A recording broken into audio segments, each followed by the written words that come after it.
mercy and love of Allah and His blessing be upon you, O people, O the household. Allah definitely is Hamid, all praiseworthy, and He deserves all of the thanks, and He is Majeed also at the same time. And we'll see later on how the scholar goes into some detail about why these two names came together. Why Allah Azza wa Jal referred to Himself as being Hamid and Majeed. We'll see that in a little bit, inshallah. And also in Surah Al-Buruj, Allah Azza wa Jal says, وَهُوَ الْغَفُورُ الْوَدُودُ ذُو الْعَرْشِ الْمَجِيدُ. He is the one who is full of forgiving. He is very forgiving, very merciful, and He is very loving, subhanahu wa ta'ala, fully loving to all of His creation. ذُو الْعَرْشِ الْمَجِيدُ, and He is the one who has the throne, and He is Al-Majeed, subhanahu wa ta'ala.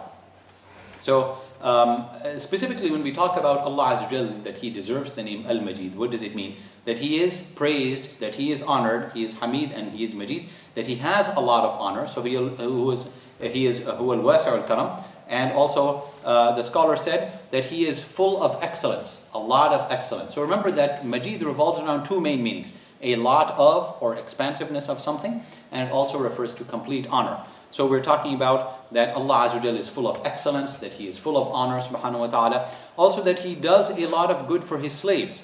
So therefore, because of the good that He gives them, therefore, among the many reasons why He deserves the name Al-Majeed is also because of all of the good that He does for us as well. So Ash-Shawkani rahimahullah ta'ala, he said, Majeed kathiru al-ihsani ila ibadihi kama yafiduhu ilayhim min al-khayrat. Bima yufiduhu ilayhim min al-khayrat. Because of all of the good and all of the excellence that He does for His slaves. So therefore, again, this refers back to the name Al-Majeed subhanahu wa ta'ala.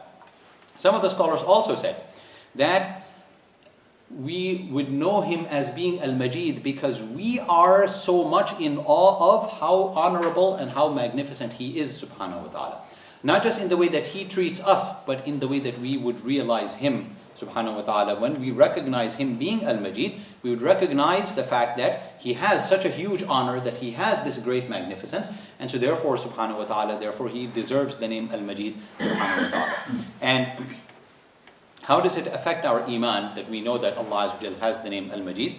The scholar said, first of all, of course, that everything about Him is, every name, every aspect, every attribute of Him subhanahu wa ta'ala, is every name is always positive, and every attribute of Him subhanahu wa ta'ala is only used in a positive sense, subhanahu wa ta'ala. So therefore, everything that we say about Allah Azza wa Jal, you notice how it's always used in this, the sigha mubalagha form, like in this what's called hyperbolic form, right? So Allah Azza wa Jal is Al-Basir, not just that He sees, but that He sees everything. Not just that He hears, but He is As-Samir, that He hears everything. Every thought, every idea, every concept, even just, somebody gets a glimmer of a notion in their mind and they feel embarrassed. How could I even have thought of that? He feels embarrassed about Allah Azza wa Jal is aware of that too. So He is not just that He has khabar, but He is Al-Khabir subhanahu wa ta'ala. He is fully aware of that. So you see how all of these, because we're using the hyperbolic form of all of these names, therefore Allah Azza wa Jal also, we would understand that He has that great level of, a lot of, that expansiveness of, in each and every one of these names and attributes subhanahu wa ta'ala. And so therefore, not only in the fact that He Himself has all of these attributes, but also in His high level, in His extreme level of generosity to His slaves subhanahu wa ta'ala, and the way that His slaves should be honoring Him. So all of these things refer back to Al-Majeed subhanahu wa ta'ala. The fact that Allah Azza wa Jal Himself is great in His generosity, that He is expansiveness, that He gives a lot, subhanahu wa ta'ala, in the way that He deals with His slaves also, and in the way that we should be dealing with Him, subhanahu wa ta'ala, in the way that we should be honoring Him, Azza wa Jal. He is Al-Majeed from all of these different aspects. Also, now we look at why did Allah Azza wa Jal say, Innahu Hamidun Majeed. That Allah Azza wa Jal says in Surah Hud, ayah number 73, He says, Innahu Hamidun Majeed. So some of the scholars said He is Hamid and Majeed. So Hamid, of course we know the name Hamid, we know Alhamdulillahi Rabbil Alameen. And when we look at this in Arabic, it's not just praise, it also means praise and thanks. Right? So praise and thanks. So you might praise somebody, but not necessarily thank them. You praise somebody because that you like that person, or this person has a very high status, right? So you praise your boss, for example. But only if somebody has done good to you, then you might thank them. But it's not necessarily true that you would praise and thank at the same time. If you do both, that you are praising someone who is of a high status, and you are thanking that individual because they have done excellence to you, then that's hamd in both of those circumstances. So Allah Azza wa Jal is praised and thanked, And the scholar said, why is he referred to here as Hamid and Majeed? Because he is praised and thanked because he is Majeed. So the Hamd comes from the Majd. And also because the fact that he is complete and perfect in all of his attributes, subhanahu wa ta'ala. So now something very interesting that the scholars bring up, which is that not everybody who you do hamd to is Majeed, and not everybody who you do majd of or you declare majd of is also somebody who you do hamd of. Why? I'm going to simplify this by using the English terms. And they're not very good, like excellent translations, but if we stick to the English, inshallah, it'll make this a little bit clearer. Which is that not everybody who is praised is also referred to as Majeed, and not everybody who is referred to as Majeed is also praised at the same time. Why? Because, for example, a person might be, and Majd has to do with somebody who is also, the scholar said, Al-Hulaymi rahimahullah ta'ala, he says, Majeed ma'nahu al-mani' al-mahmud. Majeed is somebody who is invulnerable and also praised at the same time. So you don't have both of these angles necessarily in every person. Why is that? For example, a person might be considered invulnerable because they're a king, a president, a prime minister, this high level of politician. This person might be unjust, this person might be unfair, this person might be oppressive, but nobody can touch him. Nobody can touch him, right? So people don't want to praise him, but at the same time, he's untouchable. He is invulnerable. He's manir. And so therefore, you wouldn't call this person Majeed at the same time. Or now, you go back and forth, and apparently some scholars said this and some said that, but you might do Majd in the sense that this person is invulnerable, but you definitely don't do Hamd of this person, because this person is unjust, unfair, oppressive, and all of that, right? Or similarly, a thief. A thief who is safe in his hideout. This person is safe, and so nobody can touch him, but at the same time, nobody's going to praise him. So therefore, he may have some aspect of Majd, but no aspect of Hamd. Now, on the opposite side, you may have a person who is praised a lot, but they're very vulnerable. A kind person, a generous person, a very soft-hearted person. You see this person come to the masjid, and this person says salam to everybody, and they smile at everybody, and they're so kind to everybody. And so people praise them, but at the same time, this person, anybody can go and pick his pocket, anybody can go and rob his house, anybody, because this is a person who deals with the people. He's just like a regular, or she's just like any regular, ordinary person that comes to the masjid, deals with the people and deals with the society. So this is a person who is praised a lot, but at the same time, this person is very vulnerable. So this is a weak, praiseworthy person, right? So the scholars said that in the full sense of Majd, you have to have both. You have to have praise and you have to have full power. So you have to have that lot of expansiveness of, and that generosity and that praiseworthiness and everything. And so therefore Allah subhanahu wa ta'ala referred to himself as Hamid and Majeed, just to drive that point home that he is, yes, all powerful and all generous and everything, but at the same time, everybody refers to him through praise and through thanks and through wanting to come close to him subhanahu wa ta'ala. So he is not like that oppressive king that nobody can touch him. And at the same time, he's not like that very kind and friendly brother or sister that's at the masjid that everybody likes and they're very friendly to, but at the same time, this person has no power. Yet Allah Azza wa Jal is very kind and soft and generous and close, and at the same time, he is all powerful and he's invulnerable at the same time. So you see how both of these come together? So therefore he is Hamid and Majeed.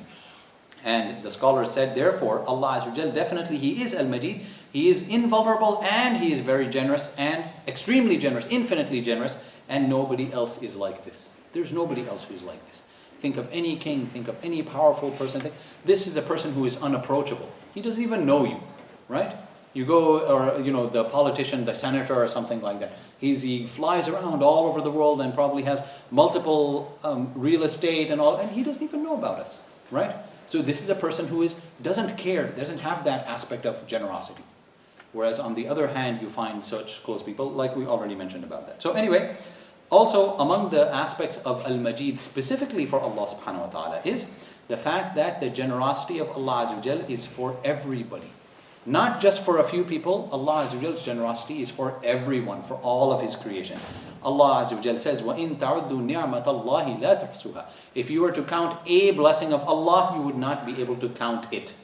You would not be able to count one blessing of Allah Azza wa Jal. Linguistically, that's what the ayah says. We usually translate this ayah as, if you were to count all the blessings of Allah upon you, you would not be able to count them. This is of course true. But the ayah linguistically says, وَإِن تَعُدُّوا نِعْمَةَ اللَّهِ, one blessing of Allah. You wouldn't be able to fully appreciate or fully value what it means to just have any single blessing from Allah subhanahu wa ta'ala. Also, among the aspects that we understand from the fact that Allah Azza wa Jal has the name Al-Majeed for Himself is the fact that Allah Azza wa Jal praised Himself. He declared His generosity subhanahu wa ta'ala, and He showed His invulnerability all throughout the Quran. So you look in Ayatul Kursi, for example. لا تأخذه سنة ولا نوم. No slumber, no tiredness, no sleep ever overtakes Him subhanahu wa ta'ala. Allahu la ilaha illa huwa al-hayyul qayyum. There is no one at all who deserves to be worshipped except Him subhanahu wa ta'ala. He is Al-Hayy. He Himself is ever living, everlasting, and He gives life to everybody else. And He is Al-Qayyum. He Himself is self-established, and He is the one who establishes others. So from this you understand the power of Allah Azza wa Jalla, the magnificence, the majesty of Allah, and at the same time you understand the invulnerability of Allah subhanahu wa ta'ala, and at the same time you see how Allah praises Himself. How Allah Azza wa Jalla talks about how people come close to Him. مَنْ ذَا الَّذِي يَشْفَعُ عِنْدَهُ إِلَّا بِإِذْنِهِ. Who can get close to Allah Azza wa Jalla except by His own permission subhanahu wa ta'ala. So Allah Azza wa Jalla indicates that He is so approachable subhanahu wa ta'ala, and He has shown us how to approach Him subhanahu wa ta'ala through worshipping Him. So through Ayatul Kursi, through Surah Al-Ikhlas, through Surah Al-Fatiha, you understand all of these themes together. The magnificence, the majesty of Allah Azza wa Jalla, and also His generosity. Alhamdulillahi Rabbil Alameen. Ar-Rahman Ar-Rahim, Maliki Yawmiddin. He is the ever loving, the ever merciful, the ever forgiving subhanahu wa ta'ala. He is the one who takes care of us. He is Ar-Rahman, He is Ar-Rahim. He is Rabb also subhanahu wa ta'ala. He's our caretaker, our cherisher. So we understand His generosity, we understand His power, we understand His invulnerability subhanahu wa ta'ala. And through these kind of, the surahs that we all know, the ayat that we all know, Surah Al-Ikhlas. From this also, from Surah Al-Ikhlas, قُلْ هُوَ اللَّهُ أَحَدٌ. Say He is Allah, He is the unique. Allahu Samad, the one who is invulnerable. But at the same time, Samad, the scholar said, is like a big rock. You approach that big rock on the battlefield because you're trying to take protection from the arrows that are coming from the opposite side. It's a very strong, very solid thing on the battlefield. And so you try to take shade from this rock. Also, this is not a weak rock. It's not like a sand hill or something like that. Right? It's very powerful, so it's invulnerable, but at the same time, it's very approachable. So Allah is As-Samad subhanahu wa ta'ala. He is very generous, He is extremely generous, He is invulnerable subhanahu wa ta'ala, and He's extreme in all of these attributes. A lot of expansiveness from all of these aspects. So the more that you study these ayat and these surah of the Quran that talk about Allah Azza wa Jal Himself, the more that we understand the name Al-Majeed subhanahu wa ta'ala. And that's how the scholar said, the best way to declare Allah's Majd is to read the Quran. Nobody else can praise Allah Azza wa Jal better than the way that Allah and the Messenger sallallahu alaihi wasallam praised Him. No, there's no other better way than that. And therefore, this reason, the Prophet sallallahu alaihi wasallam said, quoting Allah Azza wa Jal, when he speaks about Surah Al-Fatiha, Allah subhanahu wa ta'ala says, قَسَمْتُ الصَّلَاةَ بَيْنِي وَبَيْنَ عَبْدِي نِصْفَيْنِ. I have split the salah, meaning Surah Al-Fatiha, between me and my slave into two halves. وَلِعَبْدِي مَا سَأَلْ, and for my slave is whatever he asks. فَإِذَا قَالَ الْعَبْدُ الْحَمْدُ لِلَّهِ رَبِّ الْعَالَمِينَ, then when the slave says الْحَمْدُ لِلَّهِ رَبِّ الْعَالَمِينَ, Allah Azza wa Jal says حَمَدَنِي عَبْدِي, my slave has praised and thanked me. وَإِذَا قَالَ الرَّحْمَنُ الرَّحِيمُ, when my slave says الرَّحْمَنُ الرَّحِيمُ, قَالَ اللَّهُ تَعَالَى أَثْنَى عَلَيَّ عَبْدِي, my slave has glorified me. وَإِذَا قَالَ مَالِكِ يَوْمِ الدِّينِ قَالَ مَجَّدَنِي عَبْدِي, when he says مَالِكِ يَوْمِ الدِّينِ, he says my slave has done majd of me subhanahu wa ta'ala. So if we want to approach Allah subhanahu wa ta'ala through the name Al-Majeed, one of the ways, the best ways, is to read Surah Al-Fatiha. To read Surah Al-Fatiha and to understand Surah Al-Fatiha, we would be exercising our knowledge of the name Al-Majeed subhanahu wa ta'ala. Also, every other dhikr, every other thing that the Prophet ﷺ has taught us to say about remembering Allah subhanahu wa ta'ala, this all goes back to declaration of Him as Al-Majeed subhanahu wa ta'ala. And an amazing, amazing hadith. The Prophet ﷺ says, إِنَّ لِلَّهِ مَلَائِكَةٌ يَطُوفُونَ فِي الطُّرُقِ يَلْتَمِسُونَ أَهْلَ الذِّكْرِ. Allah Azza wa Jal has certain angels that travel around looking for circles of dhikr. فَإِذَا وَجَدُوا قَوْمًا يَذْكُرُونَ اللَّهَ تَنَادَوْا هَلُمُّوا إِلَىٰ حَاجَتِكُمْ. When they find a people who are engaged in remembrance of Allah Azza wa Jal, like you attend a tafsir halaqa, you attend Jum'ah khutbah, you attend a aqidah halaqa, you attend something on fiqh or hadith or whatever, then when these groups of angels, when they find some place where this information is being gathered and disseminated, then where Allah Azza wa Jal's name is being mentioned, then they say, hurry up, this is what you found what you're looking for. قال فيحفونهم بأجنحتهم إلى السماء الدنيا. Then they say, welcome to the people. And they keep raising their wings up to the سماء الدنيا, the lowest level of the sky. قال فيسألهم ربهم عز وجل وهو أعلم منهم. So then Allah Azza wa Jal asks those angels, and He is more knowledgeable than them. So He says, ما يقول عبادي, what do my slaves say about me? قال تقول يسبحونك ويكبرونك ويحمدونك ويمجدونك. So they are praising you and they are exalting you and they are making takbir and tahleel, they're praising and thanking, and they're doing majd of you also. قال فيقول كيف لو رأوني, and Allah Azza wa Jal then asks them, what if they were to see me? قال يقولون, then the angels say, لو رأوك كانوا أشد لك عبادا. If they were to see you, ibadat, if they were to see you, they would be worshipping you even more strongly. وَأَشَدُّ لَكَ تَمْجِيدًا وَأَكْثَرُ لَكَ تَسْبِيحًا, and they would be doing even more majd of you, and they would be doing even more tasbih and glorification and magnification of you, O Allah subhanahu wa ta'ala. حتى قال تعالى فأشهدكم أني قد غفرت لكم, I make you witnesses that I have forgiven all of them. I make you, all these angels who are tasked specifically with finding these circles of remembrance of Allah, I make you bear witness that I have forgiven all of them. So then قال يقول ملك من الملائكة, then one angel among these angels, he says, فيهم فلان ليس منهم, there's one of them who's not actually in this group. إنما جاء لحاجة, he just came because he had some need. Maybe he needs to meet somebody after the halaqah, and the brother said, yeah, we'll talk, come to the halaqah or come to this class, whatever it is, and after the halaqah then we'll go and we'll talk and I'll give you the check at that time. So the guy's waiting, right? And that's what he just needs for some financial transaction or whatever. قال هم الجلساء لا يشقى جليسهم.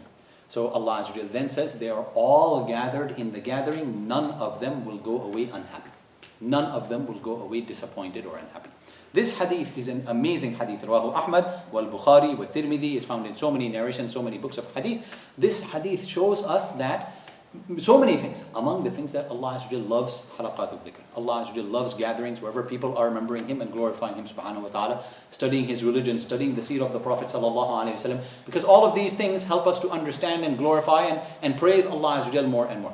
So Allah Azza wa Jal has tasked certain groups of angels with nothing more other than attending these gatherings, circles of knowledge. And also Allah subhanahu wa ta'ala, then He asks them. And the angels themselves praise those people who are attending. And even those people who didn't really intend to attend anyway, they just happened to show up for some other reason, they get rewarded for that also. And why does this relate to our halaqah here for the name Al-Majeedd? Because those angels said, they are doing majd of you. They are glorifying you, they are declaring your expansiveness, they are declaring your generosity, they are declaring your power, they are declaring your invulnerability, O Allah subhanahu wa ta'ala. Last couple of points before we end. Of the understandings that we have about the name Al-Majeedd is, this is actually one of the titles of the Quran itself. Allah Azza wa Jalla says, بَلْ هُوَ قُرْآنٌ مَجِيدٌ فِي لَوْحٍ مَحْفُوظٍ. It is a Quran which is Majeed, in a sacred and protected tablet. So, why is the Quran also called Majeed? Because the Quran itself is expansive in its greatness, in its generosity. The generosity that we get from studying and benefiting and understanding the Quran, it's something huge. And also, like the scholars say about the Quran is an infinitely deep ocean. You can just go skim over the surface of the ocean and you will gain a lot of benefit. And you can go deep down, and the deeper that you go, the more that you are amazed, and the more that you are impressed, and the more deep that you want to go. And this is true, like the scholar said, regardless of what field that you specialize in, you can go very deep in any aspect of the Quran. You specialize in fiqh, you can go to any scholar of fiqh and bring him an ayah, and he'll say, oh, from this ayah we understand 1, 2, 3, 4, 5, 6. We understand all these aspects of fiqh. You go to a scholar of aqidah, he'll say, these are all the things we understand about aqidah from the same ayah. You go to a scholar of language, and he'll say, these are all the amazing linguistic benefits and all of the linguistic pillars and properties, and why did Allah use this word here and not that word, and why did He switch around the order in the ayah, and what does this have to do with some shi'r al-jahili and all? How is that all related to? You get that from an expert in the Arabic language also. Anybody who's an expert in any field of the Sharia, that person will be able to extract so many gems and so many benefits from any ayah of the Quran, which somebody else will not be able to extract. And what about the rest of us, all of us here, including myself definitely, that we're just beginners, what we might have just a surface level or just a little bit but we will benefit from that as well. You pick up any surah of the Quran, and you will be amazed the more that you study it, how much it relates to us, how Allah teaches us about the previous nations, the previous generations, how they messed up or how they did excellently. Compare that to what we are doing now, and why are we in the situation that we're in. If you're talking about any economic problem or any social problem or any civil unrest issue or whatever it is, you refer it back to the Quran and you'll be amazed at how much it relates to us. That's why among the things that we understand about the Quran is that the Prophet ﷺ said, إِنَّ اللَّهَ يَرْفَعُ بِهَذَا الْكِتَابِ أَقْوَامًا وَيَضَعُ بِهِ آخَرِينَ. Allah Azza wa Jal raises a nation by means of this book, and He lowers a people by the same thing. Allah Azza wa Jal raises a people by this book. إِنَّ اللَّهَ يَرْفَعُ بِهَذَا الْكِتَابِ أَقْوَامًا. He raises a group of people by this book, وَيَضَعُ بِهِ آخَرِينَ, and He puts down others by the exact same thing. Whoever holds on to the Quran, they're raised up. Whoever does not hold on to the Quran, they get put down. And that's the same pattern that happened to all of the previous nations as well. And that's why في صحيح مسلم عن عامر ibn Wathila, that one of the companions, or I'm sorry, later on, one of the tabi'in perhaps, he approached Umar al-Khattab. And so he says, من استعملت على هذا الوادي, who did you appoint to be in charge of this valley? So he says, فقال Ibn Abzi, somebody named Ibn Abzi, and he said, who's this Ibn Abzi person that you appointed over this? He said, مولى من موالينا. He says he's a freed slave from one of our freed slaves. So he says, فاستخلفت عليهم مولى, you chose a mawla to be in charge of these people and to be, the governor of this area. قال, so he says, why? Why is that? He says, إنه قارئ لكتاب الله. He is a reciter of the book of Allah subhanahu wa ta'ala. And وَإِنَّهُ عَالِمٌ بِالْفَرَائِضِ. And when the Sahaba used to call somebody qari min kitabillah, that's what we call today a Hafiz, a student, somebody who's experienced and knowledgeable about the Quran. So this is a person who recites the Quran, memorized the Quran, has a very close relationship with the Quran, and he really is a very good expert in all these minute aspects of fiqh as well. فقال عمر أما أن نبيكم صلى الله عليه وسلم قد قال إن الله يرفع بهذا الكتاب أقواما ويضع به آخرين. That the Prophet ﷺ says, Allah will raise a people by means of this book, and He will put down a people by the exact same thing. And the scholar said that therefore Umar would raise people and lower people by whoever sticks close to the Quran. Therefore, not just in this life. That's what Umar can do to people in this life. And of course, that's what Allah will do to people also in the hereafter.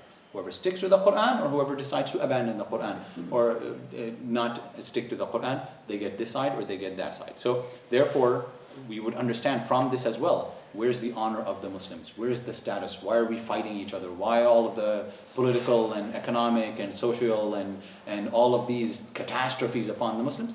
Perhaps it goes back to this hadith, إِنَّ اللَّهَ يَرْفَعُ بِهَذَا الْكِتَابِ أَقْوَامًا وَيَضَعُ بِهِ آخَرِينَ. وَاللَّهُ تَعَالَى. If there's any comment or anything else about this chapter on Al-Majeedd, subhanahu wa ta'ala.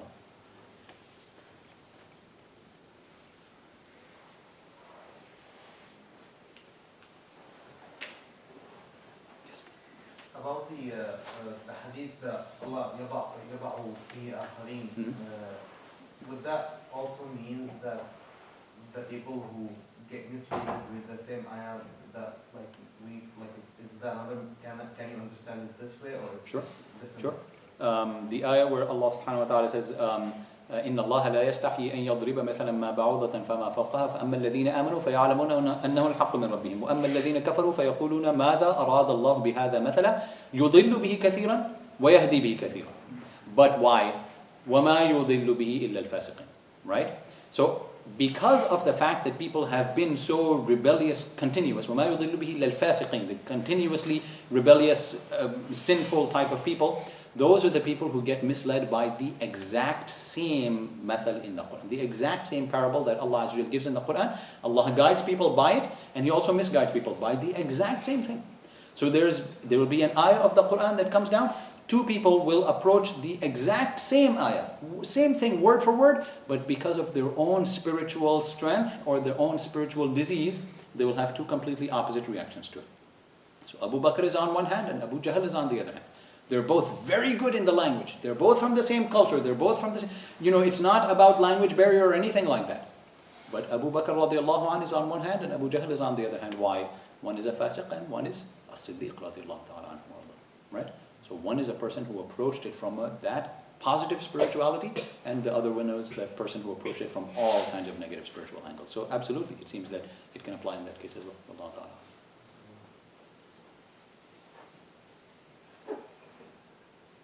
Any other comment or anything?